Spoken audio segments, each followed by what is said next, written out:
Hello and welcome. अस्सलाम वालेकुम वरहमतुल्लाहि वबरकातुहू। उम्मीद है आप सब खैरियत से होंगे। मैं हूं आपका मेज़बान AIOU इंस्ट्रक्टर एंड कोच और आप मुझे देख रहे हैं AIOU instructor and coach YouTube channel में। तो जिस तरह आपको पता है कि हमने इंग्लिश कंपलसरी 2 जो है वो शुरू किया था और इसमें हमने 2 चैप्टर पढ़े थे। एक है इसे राइटिंग और दूसरा था सीक्वेंस और क्रोनोलॉजिकल आर्डर। उम्मीद है आपने हमारे पहले 2 वीडियोज़ जो है वो अच्छे से देखे होंगे और उन टॉपिक्स को समझा होगा। आज हमने सोचा कि आपके लिए तीसरा यूनिट जो है वो बुक से प्रेज़ेंट करें। वजह इसकी ये है क्योंकि ये बुक जो है यूनिवर्सिटी की तरफ से सॉफ्ट फॉर्म में मिल रहे हैं। अभी तक किसी को BS वाले प्रोग्राम वाले किसी को भी ये हार्ड फॉर्म में नहीं मिले, तो इसी वजह से इसका मुश्किल जो है वो थोड़ा इसका मिलना जो है वो बड़ा मुश्किल है अभी अभी तक। तो इसलिए हमने सोचा कि इस कसर को भी पूरा किया जा सके और आपको बुक से पढ़ाया जा सके ताकि आपको बुक लेने की ज़रूरत भी ना हो। तो अच्छा समझते हैं, हमारे पास तीसरा यूनिट जो है वो है क्लासिफिकेशन। हमारे पास क्लासिफिकेशन क्या है? क्लासिफिकेशन वर्ड से आप लोग फेमिलियर होंगे कि क्लासिफिकेशन जो है वो तकसीम करने के अमल को कहते हैं क्लासिफिकेशन। यहाँ पर डिफिनीशन बुक में दिया गया है कि classification is a writing technique that lists a group और क्लासिफाइज थिंग्स और आइडियाज इनटू कैटेगरीज। किसी भी चीज़ को, आइडियाज़ को, बुक्स को, चैप्टर्स को जब हम तकसीम करते हैं तो इसको हम क्या कहते हैं? क्लासिफिकेशन कहते हैं। यहाँ पर लिखा गया है when we want to explain the relationships among the number of things we classify them. Classification helps us understand complex subject easily when they are broken down into smaller groups.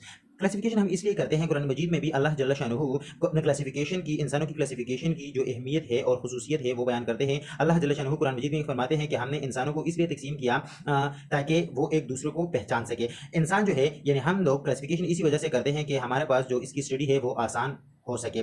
हम मुख्तलिफ चीज़ों को अगर एक एक स्टडी करेंगे तो बहुत ज़्यादा वक्त लगेगा। अगर हम इंडिविजुअली चीज़ को स्टडी करेंगे तो वो ज़्यादा टाइम रिक्वायरिंग है। अगर हम बजाय इसके कि हम इसकी ग्रुप को स्टडी करें, एक ग्रुप को स्टडी करना आसान है बजाय इंडिविजुअल चीज़ों की। तो इस तरह क्लासिफिकेशन में हमारे पास हम डेली लाइफ में बहुत सारी क्लासिफिकेशन करते हैं। जिस तरह के हमने क्लासिफाई किया मुख्तलिफ फंक्शंस को, जिस तरह स्पोर्ट्स हुआ तो स्पोर्ट्स की क्लासिफिकेशन में हमारे पास क्रिकेट, हॉकी, फुटबॉल, बेसबॉल यहाँ पर जो दिया गया है ये सब ये स्पोर्ट्स में आते हैं। यहाँ पर हमने जो है मेडिसिन एक कॉम्प्लिकेटेड फील्ड है, कम्प्लेक्स फील्ड है, इसको भी हमने डिवाइड किया हुआ है मुख्तलिफ कैटेगरीज में। हमारे पास हेमाटोलॉजी में, साइकेट्री में, न्यूरोलॉजी में। हेमाटोलॉजी में हमारे पास मेडिसिन की ब्लड की स्टडी करते हैं, साइकेट्री में हम ब्रेन की स्टडी करते हैं यानी physical properties of the brain, और न्यूरोलॉजी में हम इसकी chemical property of the brain की स्टडी करते हैं। इस तरह हमने इन चीज़ों को जो है वो क्लासीफाई किया हुआ है। साइंटिस्ट ने जो है वो रॉक्स को मुख्तलिफ कैटेगरीज में क्लासीफाई किया है। जिस तरह सेडिमेंट्री रॉक्स हुए, वोल्केनिक्स रॉक्स हुए, ये साइंटिस्ट ने क्लासीफाई किए हुए हैं। कॉलेज में हमारे पास स्टूडेंट है वो मुख्तलिफ एजेस की बिना पर जो है वो क्लासीफाई किए हुए हैं। हमने एजेस की बिना पर, ग्रुप्स की बिना पर, जेंडर की बिना पर और जो प्रोफिशिएंसी है इसकी बिना पर हमने कॉलेज के स्टूडेंट को भी क्लासीफाई किया हुआ है। हमने मुख्तलिफ डेली लाइफ में मुख्तलिफ चीज़ों को क्लासीफाई किया हुआ है। Classification therefore is organization pattern used in all field when people want to understand something better to explain it to someone else. We use classification techniques when we want to place objects, actions or people and the classes or categories. इस paragraph का मतलब ये है कि हम classification जो है वो इसलिए हम स्टडी करते हैं ताकि जितने भी फील्ड्स हो उसको आसानी के जरिए से दूसरों को प्रेजेंट किया जा सके और दूसरे को समझाया जा सके। जब हम क्लासिफिकेशन नहीं करेंगे, इंडिविजुअल चीज़ को हम किसी को समझाने की कोशिश करेंगे तो इंतहाई मुश्किल बल्कि नामुमकिन काम है। अगर हम चीज़ को क्लासिफाई करेंगे, ग्रुप्स में लिखेंगे तो एक ग्रुप्स की क्लासिफिकेशन जो है वो इंतहाई आसान है बजाय इसके कि हम इंडिविजुअल चीज़ को क्लासिफाई करें। सपोज यहाँ पर एग्जांपल दिया गया है कि suppose a botanist has discovered a new species of fungus. जब बोटनिस्ट जो है वो फंगस की न्यू स्पीशीज को डिस्कवर करते हैं तो इसकी प्रॉपर्टीज को जब वो स्टडी करते हैं एक इंडिविजुअल, हमारे पास मशरूम में भी, फंगस में भी बहुत सारी कैटेगरीज हैं। जिस तरह हमारे पास बेसिडोमाइकोटा हुआ, एस्कोमाइकोटा हुआ, जाइगोमाइकोटा हुआ, ड्यूटेरोमाइकोटा हुआ, तो मुख्तलिफ कैटेगरीज हैं यानी इस फंगस में भी। अगर हम फंगस की इस कैटेगरीज में हमारे पास बात करें तो हमारे पास राइजोपस हुआ, हमारे पास आर्मेलेरिया हुआ, इस तरह बहुत सारी स्पीशीज जो है वो इस फंगस की भी है। तो जब बायोलॉजिस्ट किसी फंगस को डिस्कवर करते हैं and must not decide how to classify it and what category to put this new fungus species into, तो साइंटिस्ट को ये पता होता है कि इसकी प्रॉपर्टी जो है वो किस ग्रुप से मैच कर रही है। ये हमारे पास ड्यूटेरोमाइकोटा से मैच कर रहा है, बेसिडोमाइकोटा से मैच कर रहा है, एस्कोमाइकोटा से मैच कर रहा है या जाइगोमाइकोटा से मैच कर रहा है, तो इसमें प्लेस करते हैं साइंटिस्ट।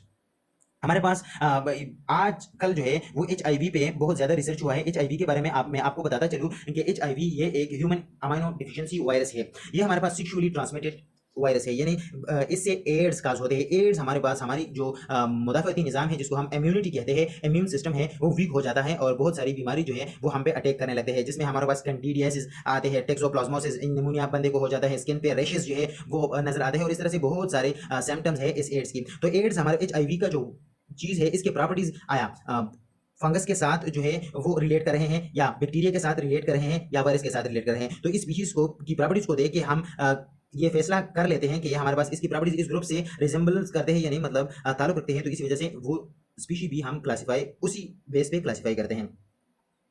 यहाँ पर एक और पैराग्राफ है जिसमें हमें बताया गया है कि क्लासिफिकेशन के लिए हम कौन कौन से वर्ड जो है या फ्रेजेस जो है वो यूज करते हैं। तो इन क्लासिफिकेशन इसे में जब हम इसे लिखते हैं, हमने इसी के टाइप्स पढ़े थे, मुख्तलिफ टाइप पढ़े थे, जिसमें हमने क्लासिफिकेशन वाला इसे नहीं पढ़ा था, लेकिन क्लासिफिकेशन वाला इसे भी एक ऐसे है जिसमें हम चीज़ों को क्लासिफाई करते हैं। जिस तरह एनिमल की क्लासिफिकेशन हुआ, फंजाई की क्लासिफिकेशन हुआ, प्लांट्स की क्लासिफिकेशन हुआ, या मुख्तलिफ और कैटेगरीज की। जिस तरह हमारे पास लिटरेचर की क्लासिफिकेशन हुआ, लिटरेचर में हमने जो है वो पिछले चैप्टर में हमने इंट्रोडक्शन टू लिटरेचर जो है वो पढ़ा था, जिसमें हमने मुख्तलिफ जॉनर्स पढ़े थे लिटरेचर के, drama, novel, fiction, prose, poetry, और पोइट्री में भी मुख्तलिफ पोइट्रीज पढ़े थे। तो जब हम इन चीज़ों के बारे में इसे लिखना चाहेंगे तो हम इसको क्लासिफिकेशन इसे में काउंट करते हैं। तो क्लासिफिकेशन ऐसे में जो है वो राइटर इन पैराग्राफ की इन फ्रेजेस की मदद लेते हैं।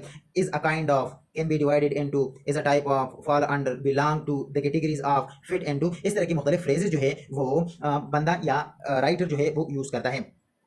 जब हम किसी ट्री को लेते हैं तो हमारे पास ट्री के मुख्तलिफ पार्ट्स हैं, जिसमें हमारे पास ट्री में हमारे पास रूट होते हैं जो कि ज़मीन में होते हैं। इसमें हम ट्रंक होता है जिसको हम स्टेम कहते हैं, और इसके ब्रांचेस होते हैं जिसपे लीव्स होल्ड किए हुए होते हैं। तो इस तरह से मुख्तलिफ चीज़ों की जो है वो ओरिजिन हमारे पास एक होता है, लेकिन फिर इस से जो है वो ब्रांचेस निकले हुए होते हैं, और मुख्तलिफ कैटेगरीज को हमने इनको डिवाइड किया हुआ होता है। जिस तरह हमारे पास फैमिली ट्री है, फैमिली ट्री भी इस ट्री की शेप है जो फैमिली के फर्स्ट मेंबर से शुरू होता है, फिर इसके बच्चे होते हैं, फिर उसके बच्चे होते हैं, फिर उसके बच्चे होते हैं, और इस तरह से ये फैमिली जो है वो चल रही होती है। ये भी एक जिसको हम फैमिली ट्री कहते हैं। यहाँ पर उन्होंने इस पैराग्राफ में लिखा हुआ है कि अ tree diagram is one of the common way of classifying ideas. Tree diagram जो है वो हमारे पास एक आम जो है वो तरीका है आइडियाज को क्लासिफाई करने के लिए या चीज़ों को क्लासिफाई करने के लिए। A tree diagram is almost familiar to a tree, similar to a tree, familiar नहीं, similar to a tree. Tree diagram जो है यानी ट्री की डायग्राम हम जब बनाते हैं तो ये तो जाहिर है कि हम ट्री की जो है वो तस्वीर बना लेते हैं। As a tree has roots, जिस तरह ट्री के जो हमारे पास रूट होते हैं, इसका ट्रंक यानी स्टेम होता है, तना होता है, इसके ब्रांचेस होते हैं। इस तरह अब ट्री डायग्राम की जो भी हमारे पास एक मेन हेडिंग होता है, यानी मेन हेडिंग लाइक का स्टेम होता है। जिस तरह प्लांट में जो है वो मेन जो तना होता है वो स्टेम है, इस तरह हमारे पास टॉपिक जो है उसके फर्स्ट हेडिंग होता है, फिर इसके बाद उसके सब हेडिंग होते हैं, फिर मल्टीपल हेडिंग होते हैं। ट्री डायग्राम की ब्रांचेस मुख्तलिफ होती है, इसको हम मुख्तलिफ ब्रांचेस में कैटेगराइज कर लेते हैं, ग्रुप्स में, सब ग्रुप्स में, और ये सारी चीज़ें जो है ये एक दूसरे से रिलेटेड है। जिस तरह से सारे ब्रांचेस, सारे लीव, स्टेम ये रूट के जरिए से ज़मीन से कनेक्टेड है। इस तरह सारी बातें जो है वो जितने भी हम ग्रुप्स कर लें तो वो एक ही चीज़ से रिलेटेड होंगे। इस तरह हमारे पास to repeat tree diagram is a type of graphic organizer that shows how items are related to one another. The tree's trunk represent the main topic and the branches represent the related facts, groups, factors, influences, traits, people or outcomes. It look like a tree with a trunk and multiple branches. It is used to break down broad categories into finer and finer categories. ये हमने समझा। यहाँ पर आपको एक diagram दिया गया है, ये आपको एक्सरसाइज के लिए दिया गया है, इसको आपने सबसे पहले फिल करना है। अगर मैं इस डायग्राम की बात करूँ, इसको समझाने की कोशिश करूँ आपको, तो ये डायग्राम इंतहाई आसान है। यहाँ पर आपने ट्री डायग्राम लिखना है। ट्री डायग्राम इस तरह है कि अगर हम लेट्स सपोज एनिमल को क्लासिफाई करते हैं तो हम यहाँ पर एनिमल्स लिखेंगे इस बड़े वाले बॉक्स में। फिर एनिमल्स में हमारे पास वर्टिब्रेट हुए, इनवर्टिब्रेट हुए, तो हम यहाँ पर वर्टिब्रेट लिखेंगे, यहाँ पर इनवर्टिब्रेट लिखेंगे। यहाँ पर जो हमारे पास वर्टिब्रेट्स है, वर्टिब्रेट्स में फिर एनिमल जो है वो क्लासिफाई हुए हैं 5 क्लासेस में। जो आने वाला है हम एनिमल की क्लासिफिकेशन जो है वो भी पढ़ेंगे। यहाँ पर फिशेस जो है वो वर्टिब्रेट्स में आते हैं, एम्फीबियंस वर्टिब्रेट में आते हैं, हमारे पास इनवर्टिब्रेट में हमारे पास पोरिफेरा आता है, सिडेंटेट आता है, यहाँ पर हम लिख सकते हैं। अगर हम इस बॉक्स को जो है वो फिल करना चाहेंगे तो फैमिली ट्री से समझने की कोशिश करते हैं कि हमारे पास क्लासिफिकेशन किस तरह होता है। यहाँ पर हम ग्रैंडफादर लिखेंगे कि हमारे दादा जो है वो कौन था, फिर हमारे दादा के जो है वो बच्चे हैं, यानी हमारे अंकल्स है, या हमारा अब्बू है, या हमारा अम्मी है, फिर इसके बच्चे, फिर इसके बच्चे, यानी हमारे पास हमारे दादा जो है उसके एक बेटा हुआ, एक बेटी हुई, या दोनों बेटी हुए, फिर इन बेटों ने जो है या बेटियों ने शादी की, इसके बच्चे हुए, तो हम इस तरह से इन क्लासिफिकेशन को कर सकते हैं और इस डायग्राम को फिलअप कर सकते हैं। A family tree is an example of tree diagram. Family tree मैंने आपको बताया कि फैमिली ट्री में हमारे पास हम सबसे पहले फैमिली का एंसेस्टर देखते हैं कि ये फैमिली जो है मुख्तलिफ इलाकों में मुख्तलिफ टाइप ऑफ फैमिलीज होते हैं। जिस तरह हमारे इलाके में पश्तून इलाके में हमारे पास बहुत सारे कबाइल होते हैं। जिस तरह हमारे कबीले का नाम जो है वो ईसाखेल, इस तरह बेखेल हुआ, इस तरह वनखेल हुआ, ये बहुत सारे कबीले हैं। ये कबीला जो है एक बंदे से निकलता है, तो ये हमारे पास इसको हम एंसेस्टर कहते हैं, इस कबीले का एंसेस्टर, फिर इसके बेटे हो जाते हैं, फिर उनके बेटे हो जाते हैं, और इस तरह से एक बंदे से एक कबीला बन जाता है। तो इसको हम फैमिली ट्री कहते हैं कि इस फैमिली का, यानी हमारे पास अभी जो वफात हुआ है क्वीन एलिजाबेथ II, इसकी जो हमारे पास फैमिली ट्री है आपको गूगल पे मिल सकता है। आप गूगल पे लेके कि फैमिली ट्री ऑफ एलिजाबेथ या क्वीन, तो आपको उसका फैमिली ट्री आएगा कि उसके फादर जो है वो उसका नाम क्या था, फिर इसके कितने बेटे थे, उनके कितने बच्चे थे, बेटियां कितनी थी, बेटे कितने थे, फिर इसके कितने बच्चे थे, और इस तरह अभी तक जितने भी इस क्वीन की फैमिली है वो आपको मेंशन होगा फैमिली ट्री में। यानी फैमिली ट्री में अक्सर हम जेनेटिक प्रॉब्लम ये है, अगर हम आसान अल्फाज में आपको कहें कि जेनेटिक प्रॉब्लम जितने भी हमारे अंदरूनी मसाइल हैं जो हमारे डीएनए में होते हैं उनको पॉइंट आउट करने के लिए हम ये फैमिली ट्री का इस्तेमाल करते हैं। फिर इसके बाद जो टॉपिक है यहाँ पर एक्सरसाइज के तौर पर आपको दिया गया है, ये आपने फिलअप करना है। फैमिली ट्री यहाँ पर दिया गया है, यहाँ पर हमारे पास ग्रैंड फादर है, ये हमारे दादा, यहाँ पर हमारी दादी जो है, यहाँ पर हमारा मदर है, यहाँ पर हमारे जो बाप की तरफ से जो है जिसको हम दादा कहते हैं, यहाँ पर दादी आती है, यहाँ पर नाना नानी आती है, यहाँ पर ब्रदर्स या सिस्टर्स है, यहाँ पर ब्रदर या सिस्टर यहाँ पर भी आप लिख सकते हैं और यहाँ पर अपना नाम लिख सकते हैं। तो इस डायग्राम को आप फिलअप कर सकते हैं। ये हमारे पास एक फैमिली डायग्राम है जो कि उन्होंने अपने से शुरू किया है, लेकिन ये ग्रैंडफादर से शुरू हो गया, फिर इसके बेटे, फिर इसके बेटे, फिर इसके बेटे, ये हमें मालूम नहीं है, तो इसी वजह से उन्होंने एक उसको डिसेंडिंग ऑर्डर में लिखा हुआ है। Classification is refer to breaking a thing down into types, classes, categories or kinds and then discussing each one. Classification हमारे पास वो मुख्तलिफ चीज़ों को, मुख्तलिफ आइडियाज़ को मुख्तलिफ ग्रुपों में अकसाम की बुनियाद पर, ग्रुपों की बुनियाद पर तकसीम करते हैं, इसको हम क्लासिफिकेशन कहते हैं। जिस तरह हमारे पास उन्होंने एक कंप्यूटर का एग्जांपल दिया हुए हैं कि हम कंप्यूटर को 3 कैटेगरीज में डिवाइड करते हैं, एक है मिनी कंप्यूटर, एक है माइक्रो कंप्यूटर और एक है मैक्रो कंप्यूटर। इस पैसेज को आपने गौर से पढ़ना है क्योंकि इसके बाद जो आने वाला एक्सरसाइज है उसमें उन्होंने इस कंप्यूटर के हवाले से आपसे पूछा भी है। तो आपने अगर ये टॉपिक जो है वो गौर से पढ़ा तो आप एक्सरसाइज को कर सकेंगे और आप एक्सरसाइज को करके कमेंट सेक्शन में मुझे ज़रूर बताइएगा ताकि मुझे कॉन्फिडेंस मिल सके और मुझे ये भी हौसला मिल सके कि कोई तो मुझे सुन रहा है और कोई तो पढ़ रहा है। हमारे पास टाइप ऑफ कंप्यूटर कहते हैं, कंप्यूटर क्या है, what is computer? Computer is a machine which manipulate symbols और मैनिपुलेट डिजिट्स। हमारे पास कंप्यूटर जो है वो 0 और 1 पे काम करता है। कंप्यूटर एक मशीन है। मशीन क्या है? मशीन की सिंपल डेफिनेशन जो आपने सुनी होगी कि machine is an instrument which is used to make the work easier for the human beings, यानी इंसानों के काम को आसान करने वाला जो आला है वो मशीन कहलाता है। तो कंप्यूटर जो है आप सब फेमिलियर होंगे कि हमारे पास बहुत सारे काम इस कंप्यूटर ने जो है वो हल किए हुए। अभी तो इस कंप्यूटर की बहुत एडवांस स्टेज आ चुकी है और रोबोट भी हम बना सकते हैं। इस कंप्यूटर की मदद से हम दूसरे इंसान, जिसको हम टिश्यू कल्चर भी कहते हैं, दूसरे इंसान भी बना सकते हैं। इस कंप्यूटर के जरिए से हम जो है वो अपनी जंगे भी लड़ सकते हैं। इस कंप्यूटर के जरिए से हम क्या कुछ नहीं कर सकते। अभी हमारे पास जो आप मुझे देख रहे हैं ये मोबाइल फ़ोन भी एक कंप्यूटर का एक टाइप है। फिर उन्होंने कंप्यूटर को मुख्तलिफ कैटेगरीज में डिवाइड किया हुआ है। यहाँ पर हमारे पास 4 टाइप्स ऑफ कंप्यूटर्स हैं, micro computer, mini computer, main frame computer and super computer.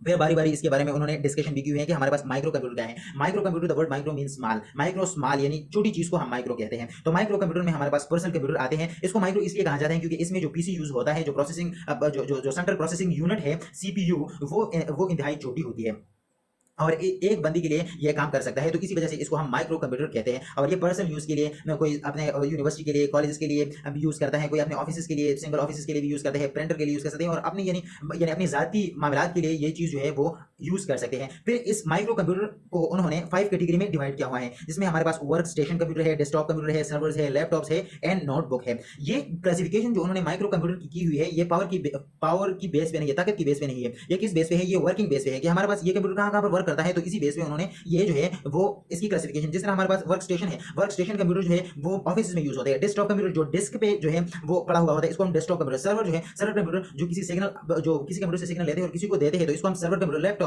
Laptop जो है वो हम डेली पोर्टेबल यूज के लिए करते हैं। और इस तरह नोटबुक जो है, नोटबुक कंप्यूटर जो है वो भी हम यूज कर सकते हैं, लाइक अ नोटबुक। ओके, तो इस तरह से हमने इस माइक्रो कंप्यूटर की भी क्लासिफिकेशन आपके सामने पेश की। फिर हमारे पास उन्होंने मिनी कंप्यूटर दिया हुआ है कि हमारे पास मिनी कंप्यूटर का है। मिनी कंप्यूटर, मिनी भी स्मॉल को कहते हैं, लेकिन मिनी कंप्यूटर जो है वो माइक्रो कंप्यूटर से एडवांस है। मिनी कंप्यूटर में हमारे पास स्टोरेज बहुत ज्यादा होता है और ये माइक्रो कंप्यूटर से फास्टेस्ट चलता है, फास्ट चलता है। फिर हमारे पास मेन फ्रेम कंप्यूटर हुआ। मेन फ्रेम कंप्यूटर जो है वो इंतहाई पावरफुल है, वो बहुत, इसके पास बहुत सारा स्टोरेज होता है, इसका प्रोसेसर बहुत ज्यादा होता है, वो बहुत सारे काम एक टाइम पे कर सकते हैं। ये हमारे पास मेन फ्रेम कंप्यूटर हुए। फिर इसके बाद जो लेटेस्ट वर्जन है कंप्यूटर का वो है सुपर कंप्यूटर। सुपर कंप्यूटर में हमारे पास सुपर कंडक्टर्स यूज होते हैं। सुपर कंडक्टर क्या होता है? कंडक्टर वो चीज होता है, वो मटेरियल होता है जिससे हमारे पास लाइट और हीट जो है वो पास हो सके। इसको हम सुपर कंडक्टर कहते हैं। तो यहाँ पर जिसमें सुपर कंडक्टर किस चीज को कहते हैं? सुपर कंडक्टर उस चीज को कहते हैं जिसकी रेजिस्टेंस जो है वो 0 हो। यानी इसमें जब लाइट पास होती है, जब हीट पास होता है, जब भी करंट पास होता है, तो इसकी मुदाफियत में कोई भी फोर्स जो है वो खड़ी नहीं होती और सारी की सारी करंट, सारी की सारी हीट जो है इससे पास होती है, तो उसको हम सुपर कंडक्टर कहते हैं।